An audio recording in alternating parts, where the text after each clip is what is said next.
Coronary artery disease is the leading killer of women and men in Western civilization.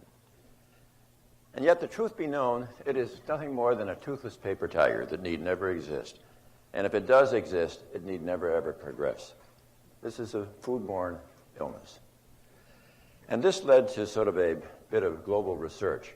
And it was quite striking to find that breast cancer rates in Kenya were something like 30 or 40 times less frequent in the United States. And if you looked at breast cancer rates in rural Japan in the 1950s, it was very infrequently identified.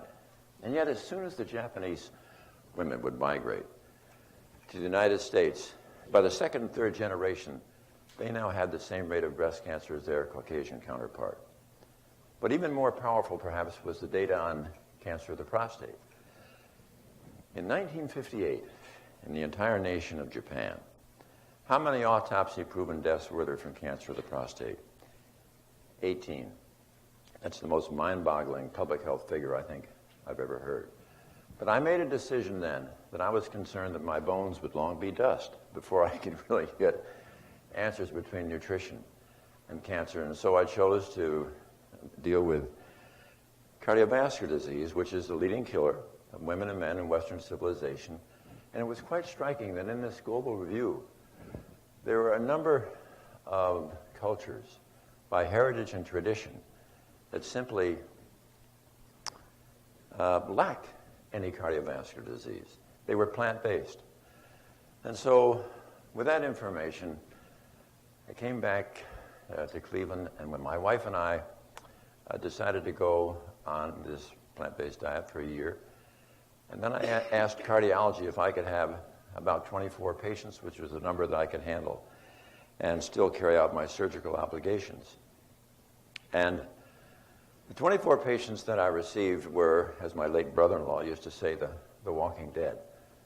But they were most cooperative, and it was within about, say, 15 months of starting this program that we had something striking develop. I was treating a 52-year-old gentleman who, in addition to his heart disease, had a partially blocked artery in his right thigh.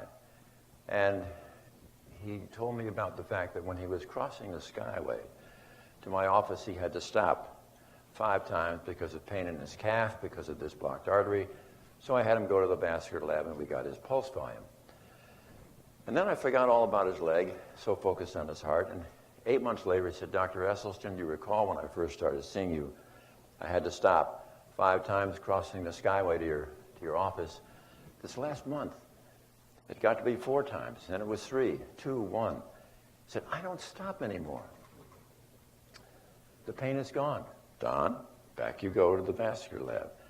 I think if you look here, you can see the difference in pulse volume when I first saw him. And here we were 8 months later.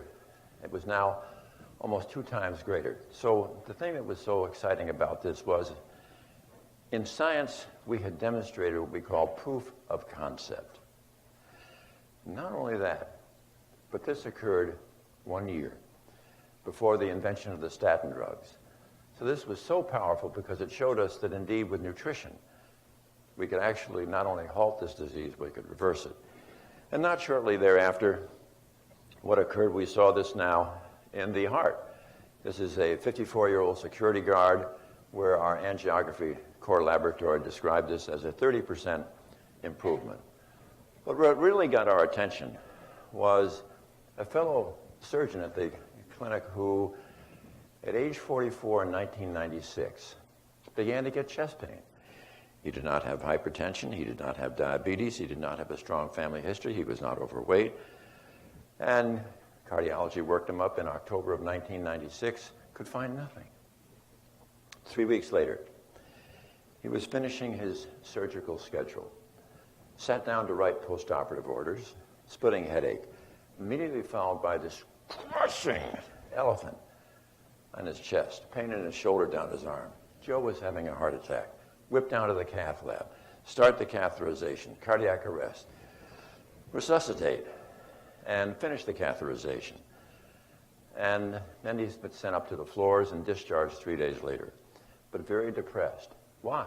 because what they identified was that his left anterior descending coronary artery in the front of the heart, the entire lower third was moth-eaten and diseased, over too long a segment to have stents, too far down the artery to have a bypass. So he was very depressed about this, so my wife Ann and I had him out to the house with his wife for supper 2 weeks after his heart attack. Joe, you've been eating this typical Western diet. You got the typical Western disease. We've got 10 years of data. How about going plant-based? Okay, yes, I'll give it a shot. They couldn't offer me anything else. He became the absolute personification of commitment to plant-based nutrition. And over the next 30 months, he then had another angiogram. Mind sharing with me how to go? Got up around his desk, put his arms around me. I think we're doing okay. Well, any chance I could see the follow-up angiogram? Yeah. So it was really quite striking and exciting to see what actually can happen when you give the body every opportunity it can. The healing capacity is incredible. So now let's talk a little bit about how do you injure the artery in the first place? What seems to be going wrong? Now, on the right, there's a seriously diseased artery. And you're probably saying that's going to have a heart attack. No, that only causes about 10% of heart attacks, but it certainly will cause chest pain and shortness of breath. All right, how do those 90% of heart attacks occur? You will see here the artery is divided. And what you're looking at in the first series on the left is that when you start eating that cheeseburger, the pizza, the milkshake, your blood flow gets sticky. And certain elements like your endothelial cells get sticky. Your LDL cholesterol gets sticky. And then the LDL bad cholesterol migrates into the subendothelial space where it sets up this absolute cauldron of inflammation. And that cauldron of inflammation begins making inflammatory enzymes that gradually begin to thin out this delicate cap over the plaque. It gets thinner and thinner until it's as thin as a cobweb. And then the sheer force of blood going over that thinned out plaque ruptures. And now we have spillage of plaque content into the flowing blood, which activates our platelets, our clotting factor. And now we hit the beginning of a clot, a thrombosis, which is in and of itself self-propagating. So in a matter of minutes, now we have an artery that is totally blocked, and all the downstream heart muscle has been deprived of oxygen and nutrients, starts to die. And that's the heart attack. But there is something absolutely magically exciting about this series, because if I can convince you that all you have to do is change your nutrition so your internal biochemistry is such that you will not injure or thin out the cap over your plaque, you will actually diminish your plaque and you will strengthen the cap over the plaque. All right. How do we do this? It's very easy. We avoid the foods that injure the endothelium. What are they? Even pure virgin olive oil, corn oil, soybean oil, safflower oil, sunflower oil, coconut oil, palm oil, dairy, anything with a mother or a face, meat, fish,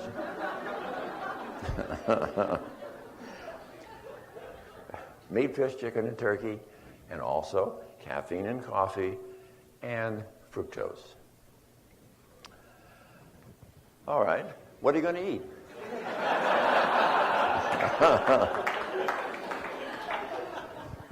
All those marvelous whole grains for your cereal, bread, and pasta. 101 different types of legumes. Vegetables, which are red, yellow, and green leafy, and fruit. But especially the green leafy vegetables are like water on the fire. What green leafy vegetables? Bok choy, Swiss chard, kale, collards, collard green, beet greens, mustard greens, napa cabbage, Brussels sprouts, broccoli, cauliflower, cilantro, parsley, spinach, and arugula, and I'm out of breath.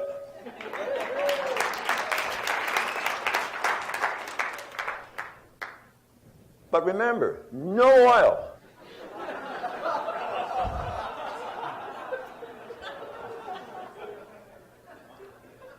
Now, conventional cardiology with all those procedures and all that expense is high mortality, high morbidity, and sadly it does not cure the disease and the expense is unsustainable. However, when you're treating causality with plant-based nutrition, no mortality with the diet, no morbidity with the diet, and what happens with the passage of time, the benefits just continue to improve. And lastly, nobody has greater fear of another heart attack than somebody who's already had a heart attack. And how empowering it can be for them and their family to know that they themselves can now become the locus of control for this disease, destroying it, whereas in the past it had been trying to destroy them. And lastly, I want to just share with you, this isn't just that original early study. We're about to publish another 200 patients. And the reason we have 91% compliance is because we have a very strong, intense, single 5-hour counseling seminar. And that's the same amount of time the cardiac surgeon has, but I have the patient when they're awake. So, how do we do?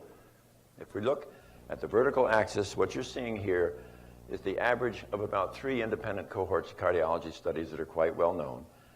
And the recurrent cardiac events after 4 years run about 20% on average. Our own, which is called treating the cause, is 0.5%. That means roughly a 40-fold difference. So in summary, it is really so exciting what happens when you treat the causation of disease, because it is not only prompt, it is powerful, and it is persistent. And for those who in the future are coming down with cardiovascular disease, I hope it is going to be unconscionable not to inform them of the power of this option from which they can thrive. Thank you.